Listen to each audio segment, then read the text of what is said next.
Hello Wargamers and welcome to another Steel Division Normandy 44 with me, Bubblebox, and today we're going to have a deck build stroke review of the SS Panthers. I haven't done this yet, although I have showed some gameplay using the SS Panthers on the channel already, but I wanted to do a deck review and this deck build and review, and this one is built around 10v10s really. I play a lot of 10v10s, as you know, and it can be used for all games I suppose, but it's really built for 10v10s in the current state where there is a lot of artillery chaos and mass airstrikes in phase C, especially in the 10v10s, and this deck is built to try to push through all of that artillery in the late game. We'll see if it works, and you can give me your comments below as to whether you think it might work. I'll put a gameplay for this up probably tomorrow. I'll try and get through a few games done tonight and find a nice one to put up for you guys tomorrow, which illustrates some of the points I'm going to go over in the deck today. But before we start to have a look at the deck, they did do a Twitch stream yesterday and they did reveal the rest of the divisions. They did do a little patch as well and revealed the rest of the divisions that are going to be in the game, and we can have a look at them right now. So these are all the divisions that are going to be in the game for the Allies. I know if you've already got the game and you're already aware of all this, but if you haven't bought the game or you're thinking of buying the game or want to know what's going to be in it at release, this is all of the Allied divisions that are going to be in the game. I'll scroll down there and you can pause the video if you want to have a look at them. And the same for the Axis. This is all the divisions that are going to be in the Axis game on release. I was hoping they were going to release another division and a map yesterday, but they didn't, unfortunately. They just revealed them. They didn't actually release them. But they did go over the next division that's going to be in the game, and I believe it's going to be the Guards Armour... No, sorry, where is it? Where's the French division gone? Here it is, yeah. The 2nd Blindé with Philippe Leclerc in charge. Phase A heavy, it looks like. Good... Well, elite infantry, but not many in phase A. Lots of kind of light tanks, fast-moving light tanks. Just looks really heavy in phase A, but it's going to kind of hold its own in phase B, but really struggle in phase C, especially if it comes up against Panzers and the like. So we'll have to see how that plays in game when we get hold of it. Apart from that, they also added, and we can have a quick look at this as well while we're here. Let's quickly do that. They added all the maps in. Again, you can't play them yet. They're all greyed out. Unfortunately, I did think they were going to at least add one of the maps in yesterday, but they didn't. This new map and the new division will be coming, I think, next Wednesday. But all the maps that are going to be in the game are now there, and you can play all of those maps on 1v1 and on 2v2, 3v3 and 4v4. And the map size will increase, and the area in the maps will increase with each of those maps, depending on the number of players that you've got in the game. Hopefully they'll be bringing out quite a few, or quite a varied number of 10v10 maps as well, and not just leaving us with a couple to play with on release. I really do hope that's going to be the case. So let's head back to my battle group and start having a look at the 12th SS Panzers. Battle groups, there we go. So starting off with the Recon. First of all, I have loaded this deck fairly top heavy, and then it's kind of, so I've made it quite heavy in A, and the reason I've done that is so that we can do a little bit of a land grab, even though it's a Panzer division, and we can hold our own at the front line at least for the first 10 minutes, and then we can start bringing our tanks onto the field. So I've got some Spar Troopers first of all in the Kubel. The Spar Troopers are decent. They are a 4-man recon squad. They've got very good stealth as well, so very difficult to see unless the enemy has recon on the field near to them. They come in the Kubel, so they haven't got a truck, so they won't have any presence once you drop them out of their truck. But what they can do, because they're a 4-man squad, they can tackle any enemy recon that they bumped into fairly well and can hold their own for a while, as long as you bring in support later against other infantry squads from the enemy that you might bump into in the Bocage country. I've also got these Auflaras, and I do apologise if I am destroying the German language. These Auflaras, which are your more standard kind of 2-man squads. and I've got 2 sets of them, and they come in the SPW222s, and that's the main reason you want to get these, for the SPW222s. And of course, oh yes, they are also very good stealth, so very, very difficult to spot by anything that the enemy will have except for their recon units, especially if you put them into heavy cover. The SPW222s though, really nice weapon to have early on in the game with the machine gun and also the cannon, which can do 4 AP damage and can shoot at aircraft as well. So they are quite expensive maybe for early game at 50 points, but I think they're definitely worth it because you get recon and you get the SPW222s, which can deal with enemy infantry, enemy half tracks, and can begin to stun aircraft if there's aircraft flying over in phase A in the game. Apart from that, there's not a lot else I don't think you can get in phase A. You can get the spar troopers. I've just noticed actually I've got my spar troopers in the Kubel, whereas I could get my spar troopers in SDKs, I think, which are the little half tracks, which I think might be better actually, because that will give me also presence. Yeah, we'll swap them.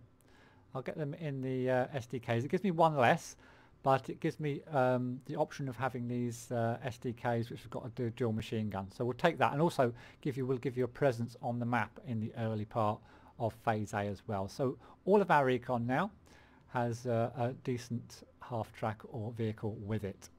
So that's pretty much it for the recon. That's pretty much all you can get for the recon. In phase A. In phase B, I've taken a couple of these SPW231s. I've only taken 2. Again, this is really for phase B when I start to bring out my tanks. So this is to go along with my tanks. I've only got 2 of them, so I'm going to have to look after them for the whole of phase A and for the whole of phase B and for the whole of phase C, so that they can spot for my tanks and they've got high optics. You can also get, that's the SPW231, you can also get the 233, which has got a very nice gun which fires at 1,000 meters. It's 20 points more. It's the same armour. You don't get the machine gun, but it has very high optics if you want that optics level to be a little bit higher. But I find that normal optics or high optics or whatever it is, yeah, high optics is adequate when you're trying to use it to go with a tank push. And also that machine gun and the cannon is fairly useful in case you come across pockets of maybe infantry with anti-tank weapons, if you've got that machine gun and that cannon rather than the big gun. So that's why I've gone for that, but you might prefer to get the other one.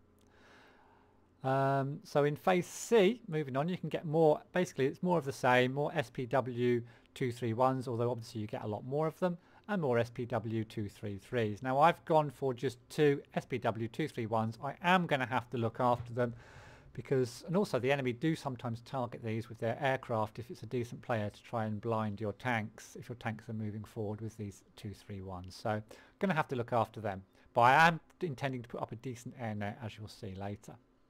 So that's my recon. Moving on to the infantry, again I've stacked A. So lots of Panzer Grenadiers basically, as you can see. So I've got Panzer Grenadiers, 3 sets of the Panzer Grenadiers, and they all come in the SDK. So I'm not going to be short of half tracks, let's put it that way. I've probably got almost too many half tracks, and I could have saved a few points maybe by bringing some in without half tracks. But they've got the dual machine gun, and they're going to be there just to try to take and hold the front line, or take and hold a small town at the beginning of the game and give us some presence on the map. Panzer Grenadiers are a decent fighting unit. They are 10 mans, and of course they've got the Panzerfaust dual machine gun as well, and they've got the submachine gun. So really nice. Now you could have also, oh no, you can't get any pioneers in A, can you? That's why I've gone all for heavy grenadiers in, sorry, gone heavy on the grenadiers in phase A. I've also got the first of my commands, the Führer. Again, this is just to use as a command. It's not the best fighting force in a town, although he does possess the smoke grenade, which I'm definitely going to have to try and use. So you could put him in the blockage country, maybe with your grenadiers, or in a town with your grenadiers, and if they come across something that's a little bit too difficult to handle, maybe your leader can throw a smoke grenade. I haven't really used those yet, but we'll see.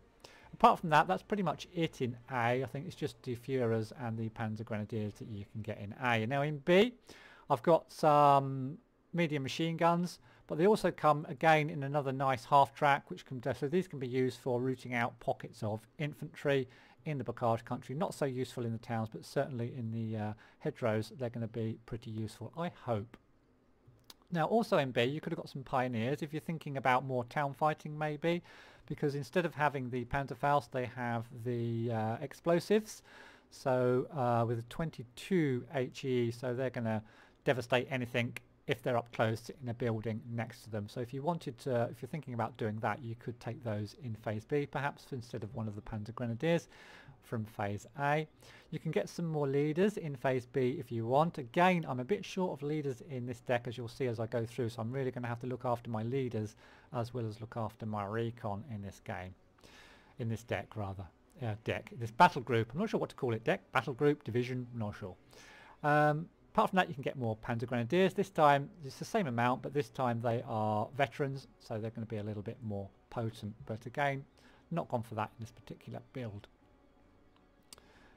You can also get Sturm Pioneers in B if you want, in the sort of SS Panzers, and these have got your flamethrower. Again, very very useful in buildings, will absolutely devastate anything in a building next to them. Clear out that building for you so your units can move through and into that building. You want to be using these in combination perhaps with your pioneers and your grenadiers. If you're thinking about more town fighting, there's your MGs down there, and then you can also got oh yes, you can either get Pioneer Führers or actually, where's the other Führer gone? Pioneer Führers or Panzer Führers. What's the difference? I assume it's in the final weapon. Yeah, okay, one's got a smoke grenade and one's got the explosive. Cool. Alright, and you can get these in, you can get these all in the half tracks and stuff as well, so very very useful. Moving on, this is what we're all interested in with the 12th SS Panzers. It's the tank section. I've gone for the Firefly, and I'm going to stop saying Butte or Biota or however you pronounce it. People don't like that, so I'm just going to say Firefly. Here it is, the Firefly, the captured tank. Going to get one of those. 200 points, very expensive, and the biggest task probably is to use it efficiently in phase A. The other, and if you think you're going to use it in phase A, maybe not even get this, or maybe bring it in a little bit later. But if you bring it in later, you might as well bring the bigger tanks in phase B and phase C instead of the Firefly perhaps, although it's got a very very good AP power of 17. So if you're going to put it in your build, you really do need to bring it out in phase A, because that's what it's there for, to make you really strong tanky wise in phase A. I've got a commander to go with it, the Panzer 3C commander. So that's the tanks in phase A. There's nothing else really in phase A. You could get another commander if you needed commanders. Moving on though, we get to the meaty tanks, more meaty tanks I should say, in phase B.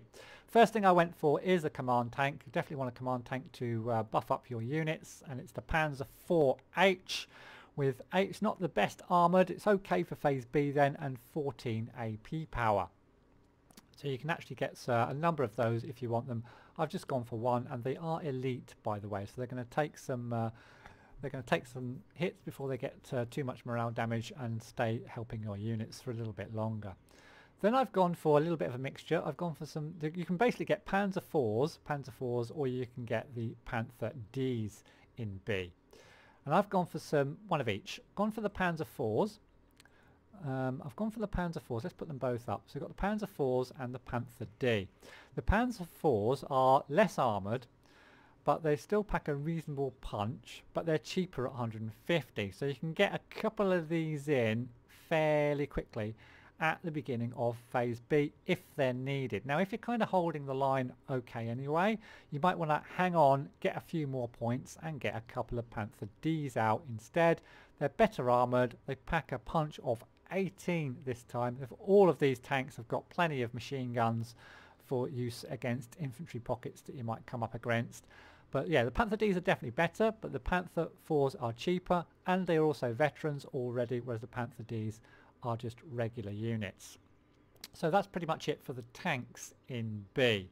Now in C you can get your heavyweights. Now I've gone for a Beth Panther command tank first of all, and it is elite as well. Very big, 18 AP, main gun, Machine guns, as per normal, 14 front armour, very, very nice. And then you've got your big Panther Gs, and you're going to definitely want to get these if you're playing the 12th SS Panzers. But do you go for numbers, or you go for veterancy? Now for me, I'm going for veterancy because the games are kind of set at 40 minutes at the moment as the game stands. It's not going to go any longer than 40 minutes, and you know, you've already got your Panthers 4s, your Panther Ds, your Panther Gs to get out. You don't need huge numbers, you just need to look after what you've got. But I will say, and you'll see this in the gameplay, you do need to spread your tanks out. Try not to clump them very close together, because the enemy is going to be spamming artillery and rocket artillery and calliopes and whatever else to slow your Panther Gs down and even to try to take them out.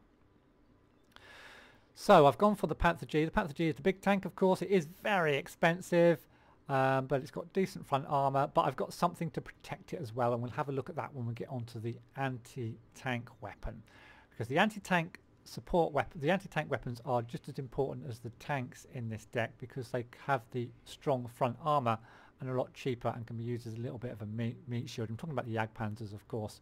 We'll have a look at those, which are good in their own right, but we'll have a look at those when we get into the tanks. I've gone for veterancy anyway. You can go for less veterancy. You can actually get 8 of these Panther Gs. Well, you can actually get 12 of them, but are you ever going to get them out in the 40 minutes that's in the game at the moment? Probably not. So you can get loads and loads of Panther Gs. You can even stack C full of tanks if you want, but that means you're going to be really kind of going to have to save all your points up as well to get them out, and you're going to be quite limited in phase A and phase B. So I've kind of tried to balance my deck a little bit. I've got only 3 commanders. Well, I think 3 command tanks should be enough throughout phase A, phase B and phase C. Moving on to support.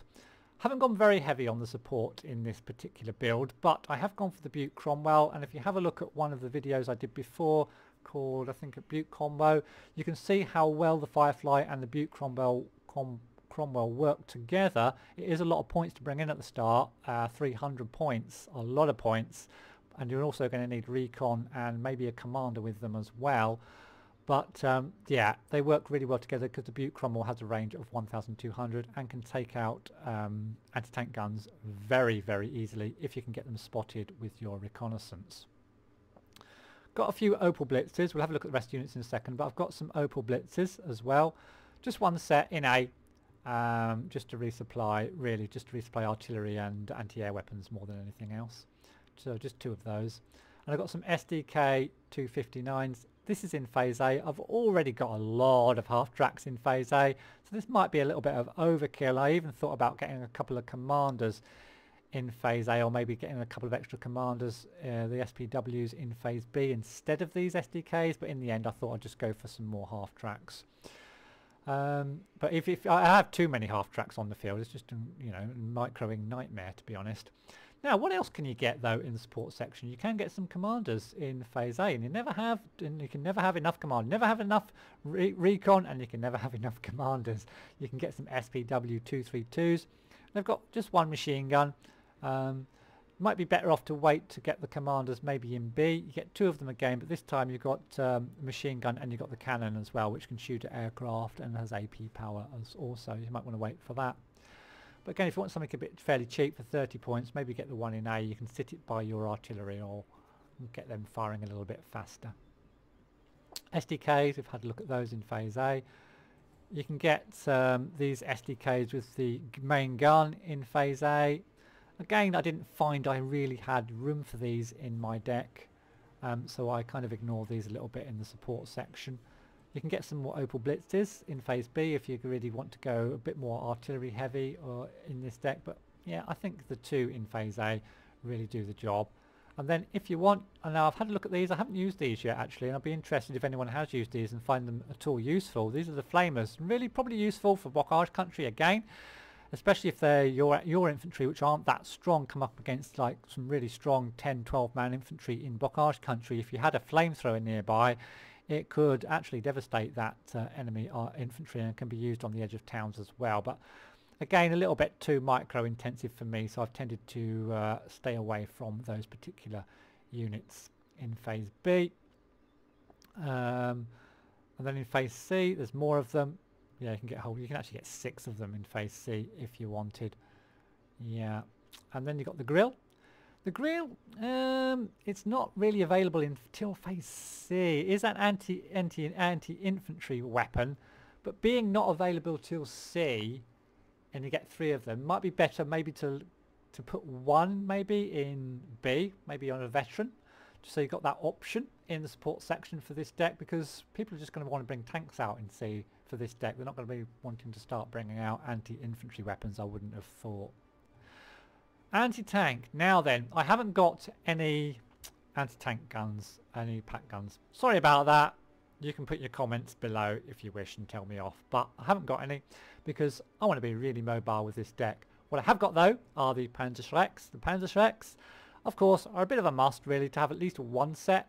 You only get 3, and again, phase A, topping phase A with the infantry, because they have a range of 250, and you can stick these in any tree lines to try to ambush any enemy units coming through. Again, I haven't gone for 2 sets. You could get another set as a 4 in B if you wanted, but I haven't gone for 2 sets because I'm thinking my tanks are going to be doing the job by phase B and not my infantry. At least that's the hope anyway.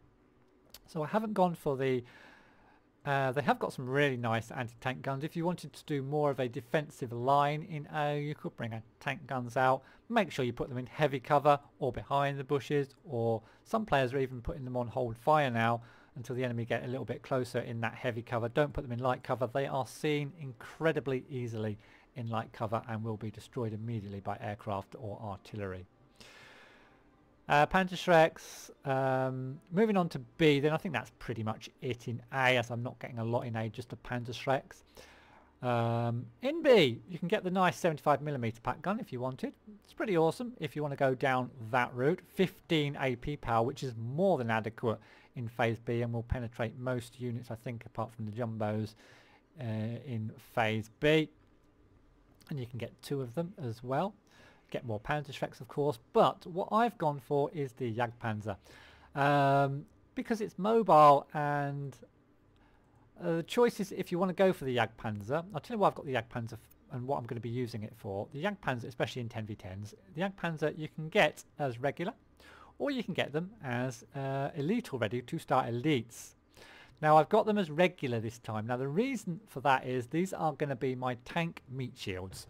Now I don't mean that detrimentally to the Jagdpanzer, because I think it's a great unit in of its own right, but it's less powerful than your big tanks, and you're going to be bringing these out in B. It's less powerful than your big tanks with an AP of 12, but it's got 14 front armour, which I think is almost on a par. Let's have a quick look in the tank section. Panzer G's 13 front armour, the Beth Panzer's 14, and then you've got the Panzer D's down to 12 and 8 in phase B. So these I've really got for their front armour, and to intimidate the enemy in phase B as well, of course. And you can get 4 of them, so they're a pretty decent kind of tank shield. Put them up front. If you've got 4 of them, remember, space them out, even if the enemy starts to rocket artillery you, and you're going to get that so much in the 10v10s at the moment. Then if you've got 2 that have to pull back, you've got another 2 that can maybe keep the push going forward. It is incredibly difficult to do a tank push at the moment because of all the artillery and plane spamming. But it is possible just if you've got enough tanks, enough armour, so that you've got replacements for those that get sort of stressed out and pushed back, and then you've got armour to replace them while those are recovering, and they are spaced out, which is so important. Rather have less and space them out than have too many and clump them up. So yeah, that's the role of my Jagdpanzers in this deck, and I've got 4 of them in phase B. Now in phase C you can get some more of the 75mm. Again, if you're playing more of a defensive game, you might want some, or you end up on the defensive almost by accident. The enemy's pushed you right back to a spawn point, or you're helping out an ally on a different part of the map. You can always stick down some of these 75mm in phase C if you've got some of them in your deck. I haven't though. Anti-air. I'm still trying to work out what's best for the anti-air. Mainly it's stuns. They can kill occasionally if you can get enough fire on them, especially if the aircraft are slightly slower moving, and you can get a whole lot of fire. I've got a couple on A, but I did intend to really start putting my anti-air shield out in B. You're going to need it if you're bringing all your tanks forward in B and C as well. So I've gone for some SDK FZs. I'm still again not totally sure about the anti-air. You can get the flak instead, but the SDKs look just as good as the flak. In this case, they've got exactly the same gun. You get 2 of them as well, and they're a little bit more mobile. Right? Yeah, all's kind of the same. Yeah, they're just, but the SDKs are slightly armoured. Yeah, so I think it's a no-brainer to get those anyway, and they're a little bit mobile. So I got those in Phase A. And then in Phase B is when I really want to start building up, and I've got pretty much the same unit. In Phase B you can get some different units. You can get the flak, these guys, which, oh, let's just get up these so we can compare. So we've got a better rate.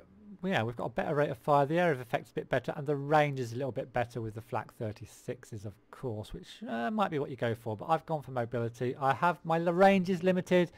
Even up to Phase B, I've got nothing with a range over 800 meters, which means I have to keep my anti-air fairly close to my front line if I want to start doing my tank push.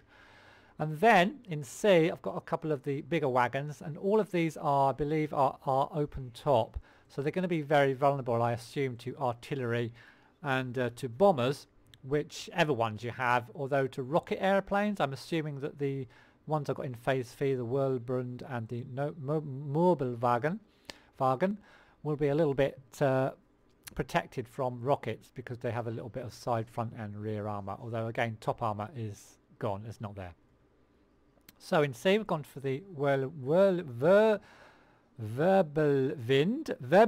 I hope that's how you pronounce it.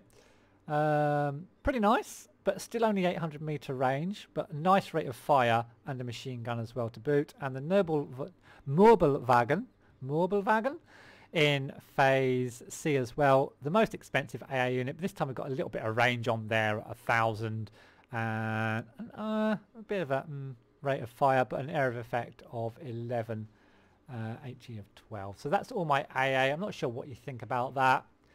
If you know any really good AA nets combinations to put up, please do let me know in the comments below. I haven't really tested it out too much. You can get some flak 41 88mm, which are your heavy guys, in Phase C as well. These will fire 18 AP over a range of 1200 meters. So these are very powerful, but they are very, very slow moving. And if I want to be moving my tanks forward at any rate, these things are just not going to be able to keep up at all for this particular deck. But then again, if you want a more static type of Panzers, then this could be the gun for you. Now then, the artillery. I've got one mortar for Phase A because I wanted a mortar in Phase A again to help take out those anti-tank guns, to pin down any infantry, to get my infantry out of problems if my Recon or my Panzers, Panzerjägers, is it Panzerjägers? I've forgotten. Panzer Grenadiers, sorry, yeah, if my Panzer Grenadiers get into any problems, I've got the mortars to help out. They can smoke as well. And then in Phase B, you can get more mortars. And these are decent mortars, by the way. All the mortars in here are fairly decent. You can get mortars here with a decent range of 1200. I don't know where you'd get them in B though if you've got a tanky deck. Probably rather go for something like these. Maybe the Vespers with a longer range. So you don't have to worry about counter artillery and planes bombing your stuff so much. You can go and set them back behind the lines. I haven't gone for these in this particular deck. Again, because I want my units to come up and I don't want to have to micro too much, I've gone for a lot of the Panzerwerfers in Phase B. Now you can get Panzerwerfers and you can also get these Wurfrahmen. Now I haven't used these Wurfrahmens much. They look more of an infantry killing weapon to me. You know, tell me if I'm wrong, but the Panzerwerfers can help you against big clumps of units with a 1600 meter range. You don't have to bring them too close to the front line. They've got fairly big, well, very big area of effect, a little bit of armour, and they can really support your tanks well. The Wurfrahmens, they fire a little bit more slowly.